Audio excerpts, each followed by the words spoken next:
11월 14일 오늘의 말씀은 다니엘 6장 16절에서 28절입니다. 이에 왕이 명령하매 다니엘을 끌어다가 사자굴에 던져 넣는지라. 왕이 다니엘에게 이르되 내가 항상 섬기는 너의 하나님이 너를 구원하시리라 하니라. 이에 돌을 굴려다가 굴 어귀를 막음에 왕이 그의 도장과 귀족들의 도장으로 봉하였으니 이는 다니엘에 대한 조치를 고치지 못하게 하려 함이었더라. 왕이 궁에 돌아가서는 밤이 새도록 금식하고 그 앞에 오락을 그치고 잠자기를 마다하니라. 이튿날에 왕이 새벽에 일어나 급히 사자굴로 가서 다니엘이 든 굴에 가까이 이르러서 슬피 소리질러 다니엘에게 묻되 살아계시는 하나님의 종 다니엘아, 네가 항상 섬기는 내 하나님이 사자들에게서 능히 너를 구원하셨느냐 하니라. 다니엘이 왕에게 아뢰되 왕이여, 원하건대 왕은 만수무강하옵소서. 나의 하나님이 이미 그의 천사를 보내어 사자들의 입을 봉하셨으므로 사자들이 나를 상해하지 못하였사오니 이는 나의 무죄함이 그 앞에 명백함이오며 또 왕이여, 나는 왕에게도 해를 끼치지 아니하였나이다 하니라. 왕이 심히 기뻐서 명하여 다니엘을 굴에서 올리라 하매 그들이 다니엘을 굴에서 올린즉 그의 몸이 조금도 상하지 아니하였으니 이는 그가 자기의 하나님을 믿음이었더라. 왕이 말하여 다니엘을 참수한 사람들을 끌어오게 하고 그들을 그들의 처자들과 함께 사자굴에 던져 넣게 하였더니 그들이 굴 바닥에 닿기도 전에 사자들이 곧 그들을 움켜서 그 뼈까지도 부서뜨렸더라. 이에 다리오 왕이 온 땅에 있는 모든 백성과 나라들과 언어가 다른 모든 사람들에게 조서를 내려 이르되 원하건대 너희에게 큰 평강이 있을지어다. 내가 이제 조서를 내리노라. 내 나라 관할 아래에 있는 사람들은 다 다니엘의 하나님 앞에서 떨며 두려워할지니 그는 살아계시는 하나님이시요 영원히 변하지 않으실 이시며 그의 나라는 멸망하지 아니할 것이요 그의 권세는 무궁할 것이며 그는 구원도 하시며 건져내기도 하시며 하늘에서든지 땅에서든지 이적과 기사를 행하시는 이로써 다니엘을 구원하여 사자의 입에서 벗어나게 하셨음이라 하였더라. 이 다니엘이 다리오 왕의 시대와 바사 사람 고레스 왕의 시대에 형통하였더라. 월요일 아침 주의 말씀 앞에 나오신 여러분들을 주님의 이름으로 환영하고 축복합니다. 여러분, 한평생 우리 다니엘과 같이 어떠한 회유와 협박이 있더라도 타협하지 말고 하나님의 말씀에 따라 바른 길을 걸어가는 그러있는 지조 있는 주의 백성 되시기를 주님의 이름으로 축복합니다. 최근에 여러 성도님들이 오륜교회에서 주관하고 또 전국적으로 많은 교회들이 참여하는 다니엘 기도회에 참여하고 있다는 이야기를 많이 들었습니다. 온라인과 오프라인으로 진행되고 있는 다니엘 기도회에 또 좋은 말씀들이 있다고 해서 어떤 분이 말씀해 주셔서 저도 몇 번 이렇게 온라인으로 본 적이 있습니다.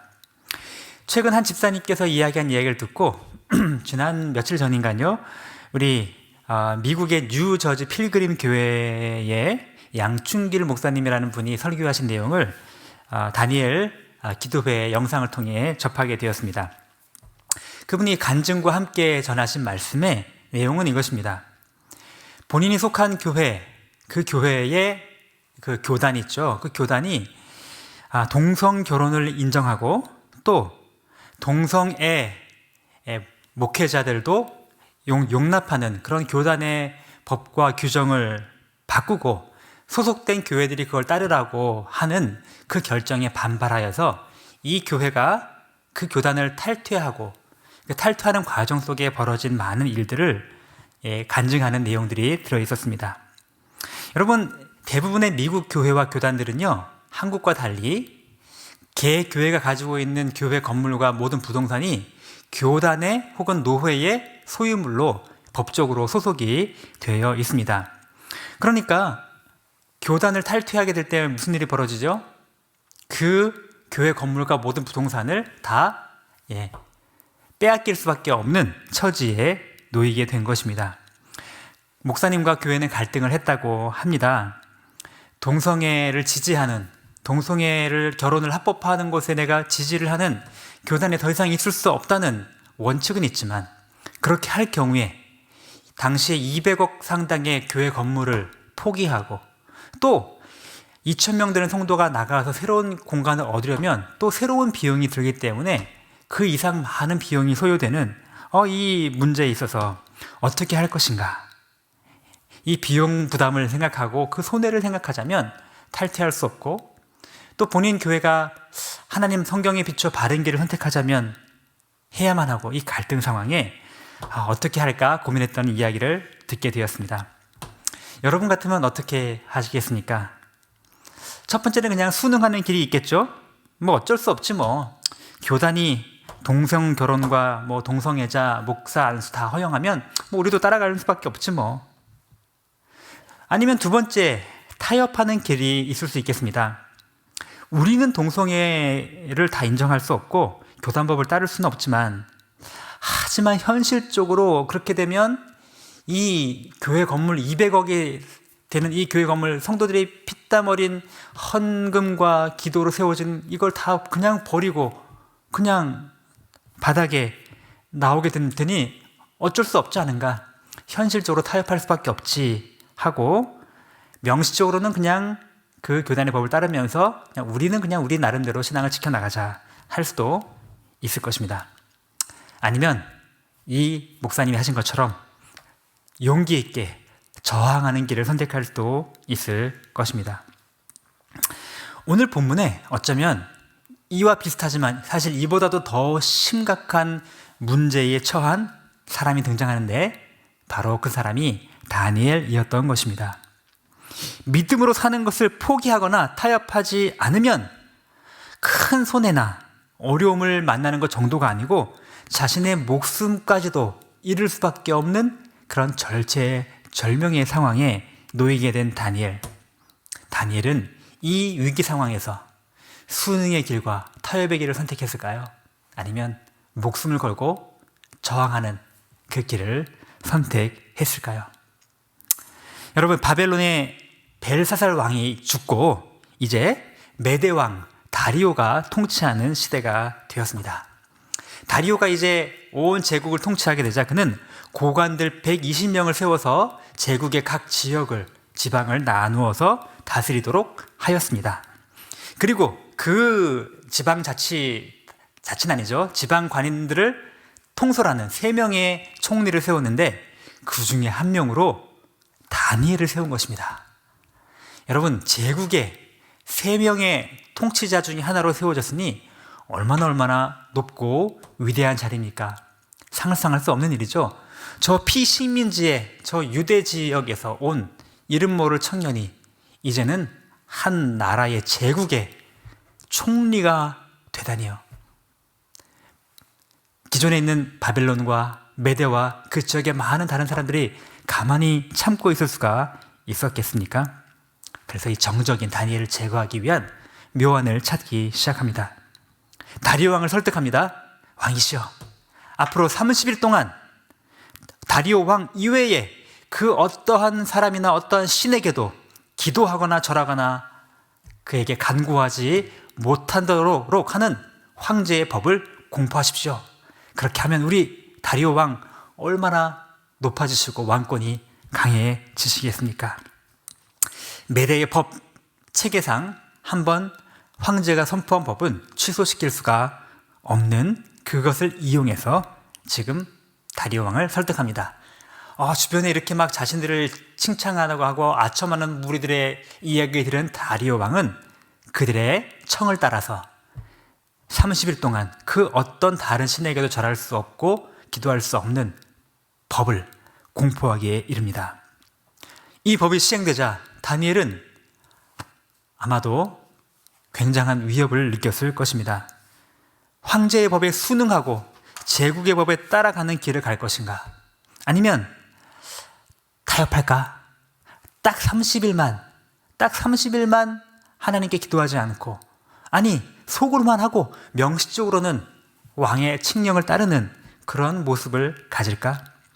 아니면 그것도 아닌 하나님의 말씀에 순종하고 불의를 인정하지 않는 저항의 길로 갈 것인가? 여러분, 그러나 다니엘은 일말의 고민도 없이 바로 믿음으로 결단하고 선택합니다. 나는 하나님을 믿는 하나님의 백성으로서 왕 되신 하나님께 경배하며 하나님께 기도하는 일을 멈추지 않기로 하고, 사람들이 다 보는 걸 알면서도 동쪽에 예루살렘을 향할 창문을 열고 하루에 3번씩이나 기도를 이어 나갑니다. 신앙의 자유를 제한하는 이런 악법을 만들어 다니엘을 제거하려는 이 정적들의 시도는 일견 성공하는 것처럼 보입니다.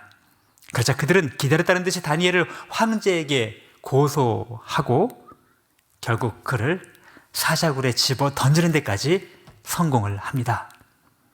그들은 모든 것이 다 뜻대로 되는 줄 알았지만 그러나 뜻밖의 사건이 벌어집니다.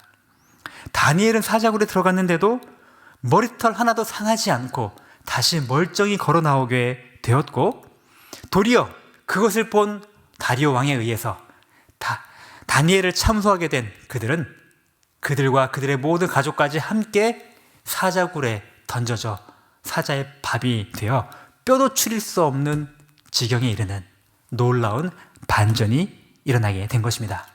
그뿐이 아닙니다. 이 모든 사건을 통하여서 하나님의 사람은 구원을 받고 악은 심판을 받을 뿐 아니라 다리오 왕과 온 나라 백성은 하나님의 살아계심과 하나님의 놀라운 능력을 높여 찬양하는 놀라운 결과를 가져오게 된 것입니다. 하나님은 악에게 순응하거나 타협하지 않고 하나님을 믿는 믿음으로 의로운 길을 선택하는 자를 끝까지 책임져 주시며, 하나님은 우리가 생각하지 못할 더 놀라운 큰 일을 행하여 주신 것입니다. 여러분, 오늘 주께서 우리에게 말씀하십니다. 바른 믿음의 신앙의 지조를 지키는 삶을 살아라. 세상의 위협에 굴하지 말고 세상의 유혹에 타협하지도 말고 하나님의 말씀이라면, 진리라면 바른 길로 끝까지 순종하는, 그것이 어떤 손해나 어떤 위협이 있다라고 할지라도 믿음으로 의로운 길을 걸어가는 하나님의 사람이 되라고 우리에게 말씀하십니다. 여러분, 아마도 우리가 대놓고 순응하는 사람은 많지 않을 것입니다. 그러나 타협의 유혹 속에 우리가 얼마나 많이 노출되어 있는지 모릅니다. 다니엘처럼 딱 30일만 그냥 눈 딱 감고 타협하면 돼. 그 이후에 다시 한 달만 지난 다음에 다시 기도하면 되지. 그때 다시 회개하고 원래대로 하면 되지. 여러분, 만약에 이렇게 다니엘이 타협했더라면 어떻게 되었을까요? 다니엘은 하나님의 놀라운 구원을 경험하지도 못했을 것이고, 다니엘을 공격하는 악한 자들이 심판을 받지도 않았을 것이며, 다리오 왕의 그 입을 통하여 하나님이 더 높임받고 찬양과 경배를 받지도 못하셨을 것 아니겠습니까? 우리에게도 많은 유혹이 다가옵니다. 회사 일이 얼마나 바빠. 그냥 딱 올 한 해만 좀 예배 나오는 거 좀 미루고 요 회사 일 바쁜 것만 지나고 나면 그때 신앙생활하면 되지. 아니요. 타협하지 마시기 바랍니다. 아이들이 지금 얼마나 지금 입시가 중요한데 대학은 가야 될 거 아니야. 좋은 대학, 명문대학 가가지고 하나님의 이름을 높여드리면 되지. 그때까지만 그냥 주일 성수하기보다는 학원에 보내고 그렇게 타협하면 되지. 아니요. 육아에 지쳐서 너무 몸이 피곤한데 지금은 체력이 좀 힘드니까 좀 체력이 좋아질 때까지는 그냥 신앙생활이며 뭐 섬김이며 이런 거 다 내려놓고 나중에 좀 애들 다 키우고 나면 좀 좋아지면 그때 해도 늦지 않아. 여러분, 끊임없이 다양한 이유를 들어서 우리를 유혹하고 올바른 길을 선택하지 못하고 타협하도록 만드는 유혹, 그 사단의 유혹에 넘어가지 않는 하나님의 사람이 되시길 바랍니다. 딱 30일만 타협하면 돼. 이것이 우리를 향한 사단의 유혹임을 여러분 잊지 마시기 바랍니다. 아까 서두에 말씀드렸던 필그림 선교교회의 뒷이야기를 들려드리겠습니다. 많은 사람들이 적당히 타협하면서 교단 안에서 천천히 문제를 해결하자라고 하는 이야기를 들려주었지만 이 목사님께서는 말씀의 원리에 온전히 순종하기 위해서 모두 포기하기로 결정을 했다라고 합니다. 건물도 포기하고 모든 걸 다 포기하고 갑자기 2,000명이 넘는 성도들이 다 밖으로 나와서 길바닥에 나앉는 상황이 된 것이죠. 그런데 놀랍게도 하나님께서 그것으로 말미암아 더 큰 일을 이루셨다는 것을 간증하시는 것을 듣게 되었습니다. 일단 95% 이상의 성도들이 다 동의해서 다 그 건물을 포기하고 나오는 일에 찬성을 하였고, 더더군다나 그 전보다도 더 많은 성도들이 지금 미국의 교회를 빌려서 오후에 예배드리게 되었는데 이전보다 더 많은 성도가 나오게 됐다는 것입니다.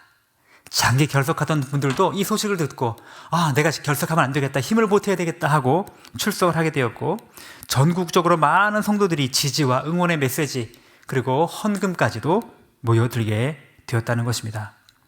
예배드릴 공간도 임시적이지만 마련을 하게 되었을 뿐 아니라 건물이 없어지고 모임이 불편해지고 더 많은 헌금과 더 많은 헌신이 필요하기 때문에 보통 믿음이 약한 사람들은 이런 교회 가면 힘들겠다라고 하는 그 상황 속에서도 더 많은 사람들이 끊임없이 몰려들어 더 크게 부흥을 하게 되고, 하나님께서 더 새로운 공간을 또 허락해 주신 이야기까지 듣게 되었습니다. 뿐만 아니라 이제 새로 주 정부의 교회를 등록하느라 교회 이름을 써야 되는데 이름을 어떻게 할까? 원래 필그림 교회였는데 그냥 필그림 선교교회라고 하자라고 별 생각 없이 선교라는 단어를 집어넣게 되었는데, 그 선교라는 단어 때문에 교회의 정체성이 새롭게 되었다는 고백까지 듣게 되었습니다. 우리가 선교교회구나. 그래, 이제 미셔널 처치가 되자. 선교적인 교회의 사명을 감당하자라고 하면서 도리어 더 힘있게 주변의 이웃들을 섬기고 복음의 축복을 나눌 수 있는 다양한 구제와 섬김과 봉사의 사역이 새롭게 시작되어지는, 어렵지만 더 사역의 지역이 넓어지는 그런 간증을 듣게 되었습니다. 하나님을 믿는 믿음으로 힘들고 어렵지만 의로운 길을 선택할 때 그로 말미암아 하나님께서 그 모든 것들을 채우시고 내가 생각하지도 못한 더 놀라운 일을 이루신다. 그러한 믿음으로 우리도 살아가는 하나님의 백성이 됩시다. 내가 생각하는 그 손해와 그 희생보다 하나님은 이 일을 통하여 더 멋진 계획을 가지고 계시다라는 것을 믿음으로 타협하지 말고 올바른 길을 선택하는 하나님의 백성 되시기를 주의 이름으로 축복합니다. 기도하겠습니다. 하나님 아버지, 감사합니다. 오늘 말씀을 통하여 우리 다니엘이 믿음으로 어떤 위협과 어떤 손해와 어떠한 핍박에도 불구하고 타협하지 않고 바른 길을 선택할 때 하나님이 얼마나 놀랍게 역사하셨는가를 보게 하시니 감사드립니다. 주님, 우리 삶 속에서도 믿음 때문에 손해를 보기 원치 않는 마음, 그 마음 때문에 타협하고자 하는 수많은 유혹들이 있는 것을 우리가 경험합니다. 주님, 우리가 사단의 이 유혹에 넘어가지 않도록 하여 주시고, 때로는 손해가 있을지라도, 때로는 어려움이 예상될지라도 하나님이 기뻐하시는 일을 선택하며 하나님이 기뻐하시는 일을 결정하고 믿음으로 담대히 뚫고 나가는 그런 믿음의 사람 되도록 은혜 허락하여 주시옵소서. 우리를 타협하게 만들고 순응하게 만드는 숱한 사단의 유혹과 시험으로부터 주님, 우리가 넘어지지 않도록 우리를 보호하시고 인도하여 주시옵소서. 하나님 아버지, 우리 교회 공동체가 그러한 공동체 되기를 소원합니다. 바른 복음과 말씀으로 더 힘있게 주의 사명을 감당하는 교회로 날마다 새로워지도록 인도하여 주시옵소서. 지난 토요일에는 중직자 수련회를 통하여서 하나님 새해의 목회 방향을 잘 나누게 하시니 감사드립니다. 이제 다음 주에는 추수감사절이 있고 또 그 이후에는 또 새로운 교회의 중직자를 선출하게 될 텐데, 하나님 마음에 합당한 좋은 사람이 세워질 수 있도록 인도하여 주시고 더 힘을 내어 우리 교회 공동체가 주께서 맡겨주신 사명을 감당해낼 수 있도록 인도하여 주시옵소서. 추수감사주의를 앞두고 있습니다. 우리의 모든 삶을 다하여 마음과 뜻을 다하여 주님께 감사하며 주님을 찬양하는 이 가을 될 수 있도록 인도하여 주시옵소서. 예수님의 이름으로 기도합니다. 아멘. 하늘에 계신 우리 아버지여, 이름이 거룩히 여김을 받으시오며 나라가 임하시오며 뜻이 하늘에서 이루어진 것 같이 땅에서도 이루어지이다. 오늘 우리에게 일용할 양식을 주시옵고 우리가 우리에게 죄 지은 자를 사하여 준 것 같이 우리 죄를 사하여 주시옵고 우리를 시험에 들게 하지 마시옵고 다만 악에서 구하시옵소서. 나라와 근세와 영광이 아버지께 영원히 있사옵나이다. 아멘.